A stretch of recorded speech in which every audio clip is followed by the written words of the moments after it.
Because if you don't trust somebody, you're gonna question their character, and you're also not really gonna want to follow their lead or be next to them in combat or anything else.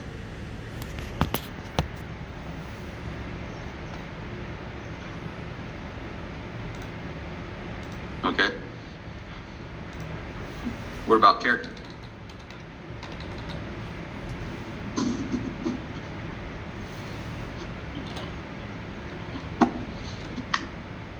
We're looking at large scale operations, so we're not talking about one mission going out doing some route clearance or some clearing a village. We're talking about large scale operations. We're talking about, let's say, Iraqi freedom, right? Or enduring freedom. These are large scale operations. Sorry, Dennison. There's got to be a lot of trust between leaders and their subordinates to ensure that as like orders get pushed down all the way from the general level to how that is actually executed at the company level or below, that those like orders are going to get executed properly, and that everyone has the character to follow through and do the mission to the commander's intent. Okay. Sorry, Raver? Sergeant, with character, I think that factors into everything you do with your day-to-day actions and your interactions with people. So if you're in a large-scale operation like that, you're going to need to have those good character traits, not only to be able to lead, and to have people trust you, but just so that you can ensure that your goal in mind is the proper operation of the mission and not having any ulterior motives or anything. If something goes wrong and you may be in harm's way, you want to have that character to continue to put your soldiers first and the mission first, rather than protecting yourself, for example. All right. Our nation's trust is built on our actions. And when we do not practice proper character, we do not hold the Army values in a high light. We have leaders with bad morals, bad character. We end up having war crimes. We can do 1,000 things right, but when one leader does one thing wrong, bad character, bad judgment, what gets broadcast the most? Negative. That one bad thing, Sergeant. Has anybody ever read the book Black Hearts? No, Sergeant. Anyone heard of it before? No. I personally have not, Sergeant.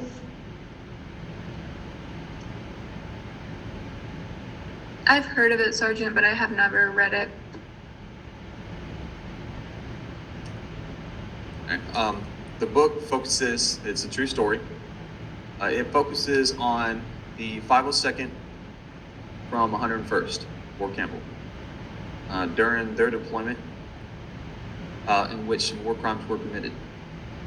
And it walks through the story of what built up to this incident and how the leadership failed in the toxicity of what was going on inside that unit. It is a really good read. If you want to say, you think your leadership's bad, go ahead and read into that. There are some poor character, bad morals in the team leader, squad leader level, but it shows how far it trickles down to that level from the lieutenant colonel and colonel and below. All right. So go ahead, at some point, in your career, it is a book that I do recommend reading. I had to read it as part of professional development. I did actually learn from the book since I was at 101st anyway. All right. Now, we need good character. We can't trust our soldiers to have good character when they're out operating. It's a lot harder to plan these large-scale operations without micromanaging and ensuring that everything is going right. Because I can't sit there and make sure every single team is doing the right thing when I'm trying to plan a squadron-wide, large-scale operation.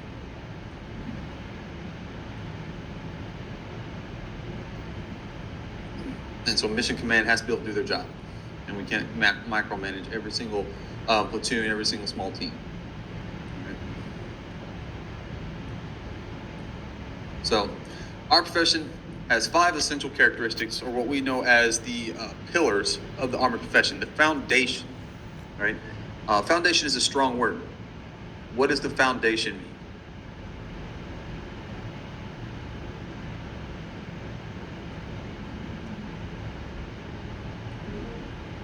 Go ahead, What's the Sanruz. foundation of what? The foundation of something is like the base of it. So essentially you need a foundation for everything.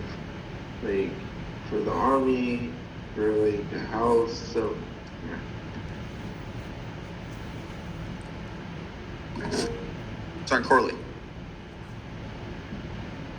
Would our foundation as soldiers be the Army values, Sergeant? A couple of them, yes, absolutely. But what we're looking for is foundational is what everything we have is built off, right? Essentially, right? Like the house. If you have a poor foundation, but you have incredible walls and interior, doesn't matter how good it looks. Doesn't matter how good you build those exterior walls and decorate the interior. Once that foundation starts cracking and crumble, everything else goes downhill. All right, it's going to break those perfectly aligned walls. What we use as the foundation, all right, it starts with trust. Right? It starts with trust. Without trust, we will not have a good foundation. And that's trust with each other. That's trust with our leaders. That's trust with the American people. The American people are our tenants, right? That's who employs us. They cannot trust us to do our job, protect them, right? Use the taxpayer money appropriately, not commit war crimes, and present, the face of America when we are in other regions of the world. We are not being professionals, right? Everybody here is a professional. Everybody needs to act like a professional. We need to make sure we maintain and aspire that trust. And it goes along with our military expertise. They can't trust us if we don't know how to do our job. Right? We can't build that trust. Stewardship of the profession, right? The way we present ourselves as professionals to the American people helps establish that trust. The esprit de corps, the camaraderie, how we see each other. Right? If we trust each other and we treat each other with respect as professionals, there are so many problems in the Army that would be fixed. We got so many people who are not acting professional in the Army. Right? They're not practicing their Army values. They're not putting that selfless service, that honor, that integrity up first. Right? The sexual assault cases, the sexual harassment cases, the equal opportunity cases, right? The ethical cases, the hazing, the bullying, all of these things that are detriment to the Army go against our Army values. So why are we still having these problems, right? Why can't we have this esprit de corps? Why aren't they serving honorably, right? That honorable service, making sure you're doing what you're supposed to do. All of these are foundational principles of the Army profession that we must practice, that we must have. These aren't optional. If you do not have these, you are not an Army professional, right? So these 5 elements are the essential characteristics or pillars, foundations of the Army profession: trust, military expertise, stewardship of the profession, esprit de corps, and honorable service. Does anybody disagree with this?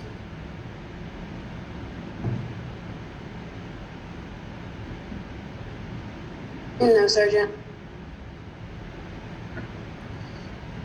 Under the 5 pillars, all right, we go by these 3 C's, right? The 3 C's of competence, character, and commitment, right? What is competence?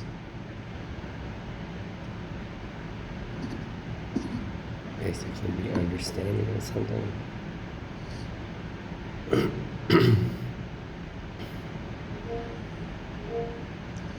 Sergeant Raber. Competence would be when you know your job or your position or anything really, and you're able to do it proficiently and well. And to me, it would seem if you're competent, you don't need supervision, or at least not excessive supervision. You're able to work on your own. All right. Sergeant Corley. Sergeant, I was gonna say pretty much the same thing. You have competence, means you can accept the responsibility within a role, and people believe that you have the competence to fulfill that role without needing to be micromanaged or concerned that you are going to abuse your position. All right. Now, let me play devil's advocate here for a second, all right? So say you are the best person in your shop, you are the best person in your team. You're competent in all your tasks, your drills. You're just the epitome of what it is to be in your influence, right? But when you clock out for the day and you go home and you go out and about in downtown Columbus, back home, and you do not hold yourself to Army values, you do not act like an Army professional, are you being competent? No.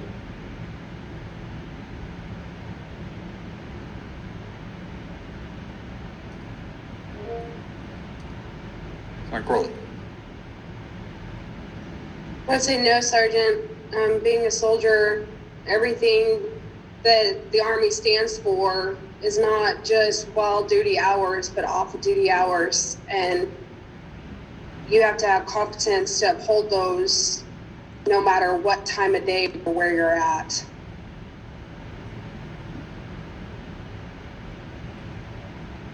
All right. Absolutely. You are a soldier. You are an Army profession 24/7. Too many individuals these days see the Army as a paycheck. They see it as a job, not a profession. Right? They think as long as I show up when I'm supposed to be, get through the day, get off, I can go be whatever I want. Absolutely, you can, Sergeants. But you got to remember, you are also at all times an Army professional. Right? You are there to represent the Army in everything you do. You want to speed down 185, going 95, 100 mile an hour. That's what they see everybody in the Army doing. Right? You want to go be very political in your uniform to show that, I'm in the Army and I still stand like this. Right? That is not showing competence. When you go out somewhere in your uniform, you represent the Army. And everything you do, people see as the Army's stance on it. All right? We've got to make sure that we are being competent in everything we do, not just your job, but in the Army profession as a whole, as a soldier. All right? There's a big difference between a soldier and a murderer. All right? A soldier and a civilian. Right? What is the difference between a soldier and a murderer?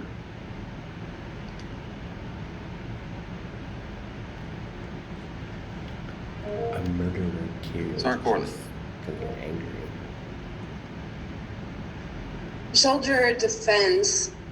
So when somebody's in battle and they have to take a life, it's not done with the intent of malicious or revenge or anything of that nature. It's for one purpose, and that is to defend our country and our citizens. And murderers, they take lives because of malicious intent or revenge or personal gain. And that is what the difference is. There's honor in a soldier, but not in a murderer. Sergeant Bruce? Yeah, like she said, murderers, they have their own agenda on why they kill people. A soldier's just doing it in the form of defense, and especially now, it's You can't just kill someone without repercussions in the army. Like, it has to be a last resort. We see murder, we see taking a life as a last resort. We only take life if it would cost our own. We did not, right? Part of what builds that is character, right? Our character, the legality of it all, right? Because do soldiers murder? Yes. Yes. Yes, they do. Sir Corley. I was gonna say yes, Sergeant. Absolutely. There are plenty of murderers sitting in Fort Leavenworth right now. And those who have committed war crimes, those who murder our own individuals, right? Those who go out and are not army professionals. They do not steward the profession. Right? Those are poor moral character, right? When they do not have that character, or that character, they do not have the commitment to our profession, right? When you hear commitment to our profession, right? Who are you committed to? Your team, yourself, It's our rules. army. The army, Sergeant.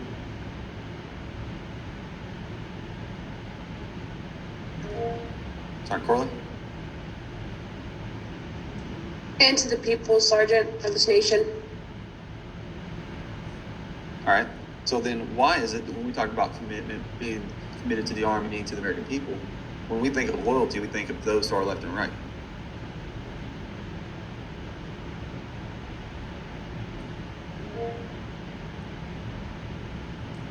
All right, Corley. Or I don't think I put yours down. I think a big part of that is because to us, like, the army is going to be our local, like, unit and the people that are directly around us. So those are the things that we're going to be inspired by and motivated by initially. I think because that's directly in front of us. And then the bigger picture is the army. Okay.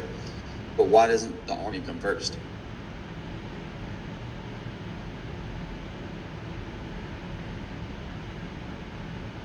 So when we deep dive into this, right? When we deep dive into what, say, loyalty means, who we're loyal to. If you're loyal to your left and right, and they have poor moral character, does that not tie you into that poor moral character?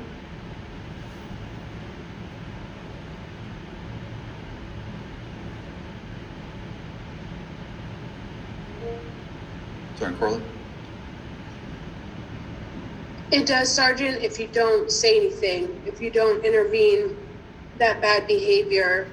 I mean, yes, you should have their backs when the time comes, but if you notice that they have a problem, you need to say something and not let it go unchecked. All right. So yes, you need to say something. All right, you need to report it. I understand that you are your brother's keeper, you're your sister's keeper to your left and right. That is your job, is to make sure that they're okay. But when they do something that is against our profession, right, that shows that poor moral character, that would break the trust with American people or with the army, with those around you, why are we not reporting it? When you see someone committing a sexual harassment, when you see someone making a crude joke, be it EO related, sharp related, anything like that, why do we laugh and continue? Why don't we say, hey, that's inappropriate, man, that doesn't fly here? All right, Rayford. I think a big part of that is just wanting to feel accepted and in with the group of people. It's also, it takes courage to be able to speak out against that, especially if you're the minority, saying, hey, this joke isn't okay, or don't talk to somebody like that. If the majority is doing it, it seems currently that it's almost impossible for the one person to speak out because they don't want to be made fun of for being a pansy or something like that.